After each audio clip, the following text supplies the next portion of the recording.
हम अभी इस सेगमेंट में चर्चा करेंगे षड्यंत्र के ऊपर, और खास करके जिहादी षड्यंत्र के ऊपर, क्योंकि मोदी सरकार जब से आई है तब से हमने ये देखा है कि प्रत्यक्ष बम नहीं फूट रहे, प्रत्यक्ष आतंकवादी हमले नहीं हो रहे, क्योंकि वो करने के पहले ही इनका इंटेलिजेंस उनकी गतिविधियों को भाप रहा है और गिरफ्तारियां हो रही है।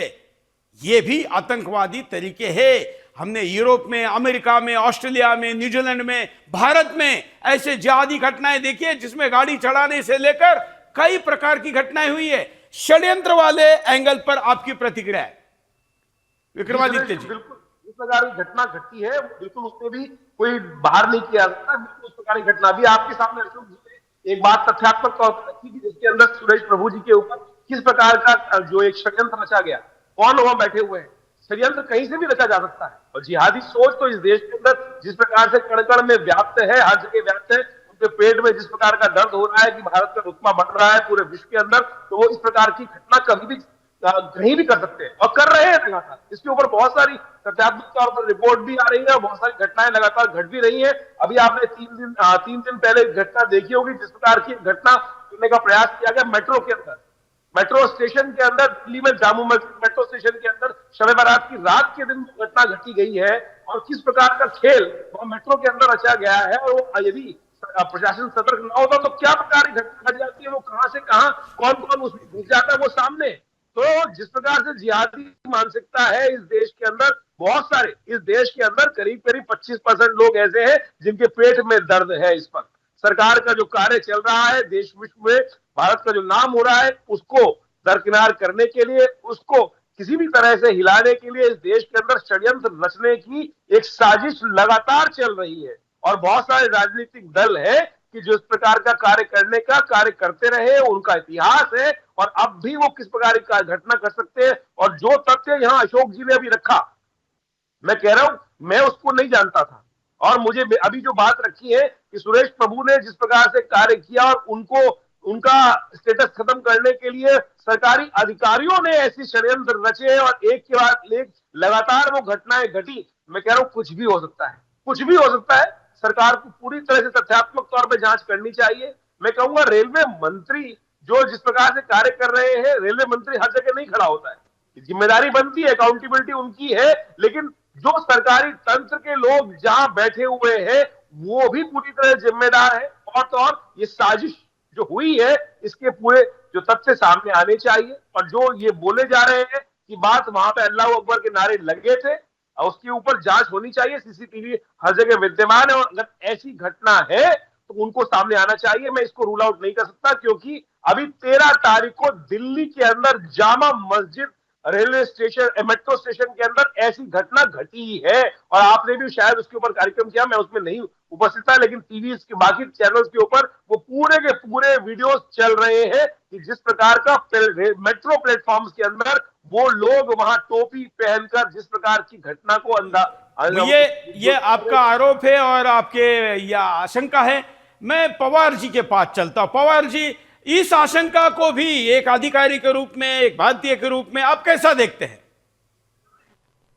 बिल्कुल, जब जांच होगी तब ये सारे ऑप्शंस हमें ओपन रखने चाहिए। क्या क्या हो सकता है, क्या क्या एविडेंसेस कहते हैं। जैसे कई बार ऐसा होता है कि भीड़ में कुछ ऐसी गलत अफवाहें फैला दी जाती है कि फलानी जगह ये हुआ, फलानी जगह वो हुआ, तो भीड़ बौखला के अपना रूट बदल देती है और एक जगह एक तरफ बढ़ती है। क्या अल्लाह अकबर जैसे नारे वास्तव में लगे थे या नहीं लगे थे? क्या किसी विशेष धर्म के कोई चिन्ह वहां लहराए जा रहे थे या नहीं लहराए जा रहे थे? एक मिनट जरा, आपने जो कहा वीडियो एक बार देख लेते हैं। ये वीडियो जो जिसमें अल्लाह अकबर का दावा किया गया है। हाँ, जल्दी कंट्रोल।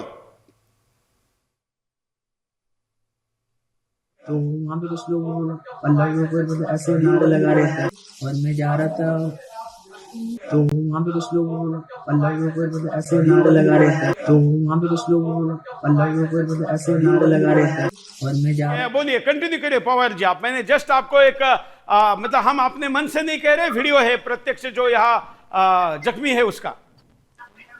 जी बिल्कुल, इसीलिए इस एंगल में भी जांच होनी चाहिए, ऐसा ही मैं कहता हूं। सीसीटीवी खंगालनी चाहिए। ठीक है क्या अशोक जी शॉर्ट कमेंट। आशंका जिहादी हमले, आतंकवादी हमले की।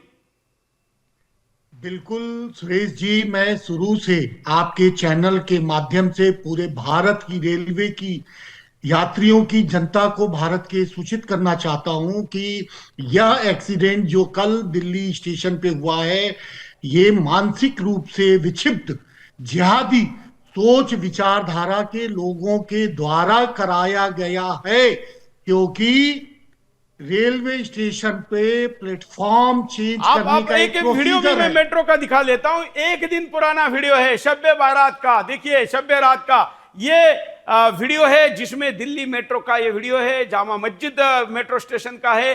क्या हुड़दंग जिहादियों ने वहां पर किया था, देखिए। टिकट दिल्ली मेट्रो में आपका चेकिंग ऑटो काउंटर होते हैं, उसके ऊपर से ये देखिए कोई टिकट नहीं, कहीं पर कुछ नहीं। ये वीडियो बनाए जा रहे हैं, सबके चेहरे साफ साफ दिखाई दे रहे हैं। अगर इनके ऊपर कार्रवाई की गई होती तो इसका भी प्रभाव स्टेशन में हम कुछ करेंगे तो पकड़े जाएंगे, ये भय फैलाने के लिए हो सकता था, लेकिन ऐसा हुआ नहीं। ये कोई पाकिस्तान, कराची या बांग्लादेश का वीडियो नहीं है, ये दिल्ली के जामा मस्जिद मेट्रो स्टेशन का वीडियो है। देखिए विनोद जी की प्रतिक्रिया लेते हैं। विनोद जी, इन लोगों पर अगर हंटर चला होता तो हम कुछ करेंगे तो पकड़े जाएंगे, भय होता। विनोद जी। नहीं, बिल्कुल ठीक कह रहे हो सुरेश जी। मैं आपकी बात का जवाब दूं उससे पहले एक और घटना मुझे ध्यान में आ गई। वो ये था कि पिछले 3 फरवरी को मैं आगरा कैंट स्टेशन से मंगलदीप ट्रेन से और 10 बजे जाना था। मुझे ट्रेन निर्धारित प्लेटफॉर्म नंबर 2 से जानी थी। ये बात मैंने ऑनलाइन भी चेक कर ली थी और ऑफलाइन वहां स्टेशन पर जाकर के डिस्प्ले बोर्ड पर भी देखी थी कि ट्रेन जो है मंगलदीप एक्सप्रेस 2 नंबर प्लेटफॉर्म पर आ रही है। मैं समय से पूर्व वहां पहुंच गया। पता लगा ट्रेन तो आई, लेकिन कोई दूसरी ट्रेन आई उस प्लेटफॉर्म पर, और साइमल्टेनियसली जब तक वो ट्रेन रुक करके थोड़ी देर टाइम लगता, उसी दौरान एक ट्रेन और प्लेटफॉर्म नंबर 5 पर आई। आप देखिए कि मैंने देखा कि मैंने कहा टाइम तो एक ही है, ये ट्रेन 5 नंबर पर कौन सी आई है। मैंने बहुत कोशिश करके दूर से वो वायदे में मेरे को डिस्प्ले बोर्ड दिख गया, उसमें ट्रेन नंबर मेरा वाला ट्रेन नंबर था।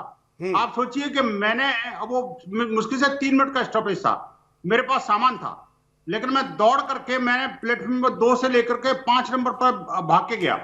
आप देखिए कि वो अगर मान लो 1 मिनट में मैं डिले हो जाता तो मेरी ट्रेन छूट जाती। तो ये जो लापरवाही है कि डिस्प्ले में आप कुछ और दिखा रहे हैं, ऑनलाइन भी कुछ और दिख रहा है, प्रैक्टिकली आपने प्लेटफॉर्म चेंज कर दिया, यात्रियों को कोई अनाउंसमेंट नहीं। मैं अनाउंसमेंट भी बड़ा ध्यान से सुन रहा था, वो अनाउंसमेंट भी नहीं मिला मेरे को। तो इस तरह की जो चीजें हैं वो लापरवाही के लिए कहीं ना कहीं अकाउंटेबिलिटी फिक्स होनी चाहिए, नंबर 1। नंबर 2, आपने जिस जिहादी अंकल की बात करी, तो अभी 2-3 दिन पुरानी तो खबर है, मैंने अभी देख रहा था कहीं कि भाई अभी रेलवे जो ट्रैक को डिस्कनेक्ट करके 1 इंच जो है ना उसमें गैप बना दिया गया, उसके वो एंगल्स खोल करके और उसको लाइन को काट दिया गया था। रात को, आधी रात को, जब वो हमारे जो रेलवे के जो कर्मचारी थे वो टॉर्च लाइट लेकर के उसकी चेकिंग कर रहे थे, तब उनको पता लगा। इमीडिएटली उन्होंने उसको सूचित किया